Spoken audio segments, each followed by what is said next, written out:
మరియు electronic media మిత్రులకు నమస్కారం. నా పేరు బానోత్ రాజ్ కుమార్, తెలంగాణ రాష్ట్రం ఉమ్మడి వరంగల్ జిల్లా జయశంకర్ భూపాలపల్లి జిల్లా వాసిని.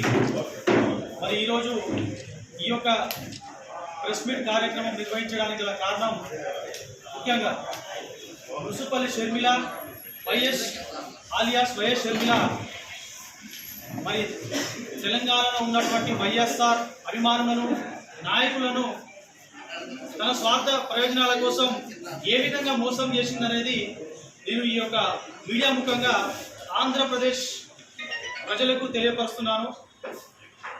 3 సంవత్సరాల క్రితం మొదటగా ఉమ్మడి ఖమ్మం జిల్లాలో సంకల్ప సభతో తన రాజకీయ ప్రస్థానాన్ని మొదలుపెట్టి ఆ యొక్క సంకల్ప సభలో మరి ఎన్నో హామీలు ఇస్తూ మరి కొన్ని పదాలు వాడడం జరిగింది. నేను నిలబడతా, మిమ్మల్ని నిలబెడతా,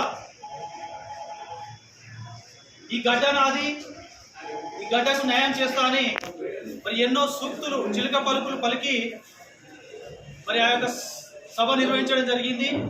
ఆ యొక్క సంకల్ప సభకు అన్ని ఉమ్మడి 10 జిల్లాల్లో ఉన్నటువంటి నాయకులు వారి స్థాయికి మించి ఖర్చు పెట్టి ఆ యొక్క సంకల్ప సభని మరి అప్పటి ఉమ్మడి ఖమ్మం జిల్లా అధ్యక్షులు లక్ష్మీ సుధీర్బాబు గారి ఆధ్వర్యంలో మరి ఆ యొక్క సభని విజయవంతం చేయడం జరిగింది.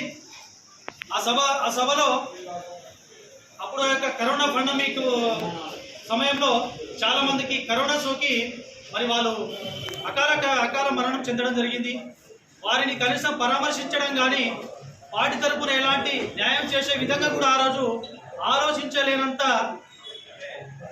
విధంగా ఆమె ముందుకు నడిచిందని చెప్పేసి నేను చెప్తా ఉన్నా.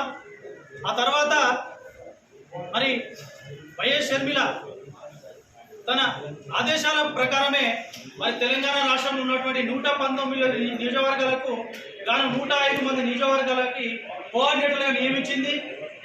మరి ఆ కోఆర్డినేటర్ల ద్వారా మరి ప్రజా ప్రస్థానం పాదయాత్ర మొదలు పెట్టాలని చెప్పేసి ఒక కంకణం పూనుకున్నది. ఆ యొక్క ప్రజా ప్రస్థానం కార్యక్రమం పాదయాత్ర మొదలు పెట్టక ముందు మరి ఒక మీటింగ్ చేయడం జరిగింది లోటస్ పాండ్ రాష్ట్ర పార్టీ కార్యాలయంలో. మరి మా నాన్నగారి ఆశయం నెరవేరాలి, రాజన్న సంక్షేమ పాలన తెలంగాణ రాష్ట్రానికి అందించాలి, రాజన్న రాజ్యం తీసుకురావాలి అని చెప్పేసి మరి మీడియా ముఖ్యంగా చెప్పిన సందర్భాలు అందరికీ తెలిసే విషయమే. మరి ఆ యొక్క క్రమంలో మరి మీరు ఆంధ్రప్రదేశ్లో పెట్టొచ్చు కదా ఈ యొక్క పార్టీని మీకు అని చెప్పేసి మీడియా సోదరులు చాలా మంది ఆ రోజులు అడిగారు.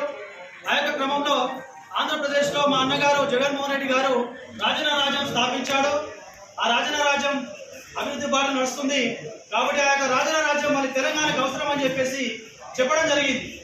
అయ్యో నిజమే కదా, వైఎస్ఆర్ కూతురు అంటే మాట తప్పరు మనమ తిప్పరు అన్నట్టు ఒకటి బిరుదు అనేది ఉంది. వైఎస్ కూతురు వచ్చిందంటే వైఎస్ రాజన్న రాజ్యం మళ్ళీ వస్తుందేమన్న ఉద్దేశంతో మేము తన వెనుక నడుము కట్టి ముందుకు వెళ్ళడం జరిగింది. అక్కడ షర్మిల చేసేటువంటి అసలు సిసలైన మోసం ఏమంటే వైఎస్ఆర్ గారి మీద ఉన్నటువంటి ప్రేమని, మాకున్న అభిమానాన్ని తను ఆసరగా చేసుకొని మమ్మల్ని వెర్రిగొర్రెల్ని చేసి తన స్వార్థ ప్రయోజనాల కోసం మరి ఆమె చేసేది ఒకటైతే మీడియా ముందు మాట్లాడేది ఇంకొక రకం అని చెప్పేసి మేము తెలియపరుస్తున్నాం. అదే కాకుండా తన ప్రజా ప్రస్థానం పాదయాత్ర విజయవంతం కావాలని ఇదే నేను కొంతమందితో కలిసి YSR Telangana party Lotus Pond రాష్ట్ర కార్యాలయం నుండి చిలుకూరు బాలాజీ టెంపుల్ వరకు 25 కిలోమీటర్లు ఎత్తిన అడుగు మళ్ళీ దింపకుండా పాదయాత్ర విజయవంతం కావాలని చెప్పేసి నేను పాదయాత్ర చేసిన వ్యక్తిని. అందులో చాలా మంది కోఆర్డినేటర్లు, జిల్లా అధ్యక్షులు, రాష్ట్ర నాయకులు ఉన్నారు. ఆ తర్వాత మరి ఎన్నో రకాలుగా మహిళలకు 50% రిజర్వేషన్ కల్పిస్తా అని చెప్పేసి హామీ ఇవ్వడం, ఆమె ప్రజా ప్రస్థాన పాదయాత్రలో రాష్ట్రంలో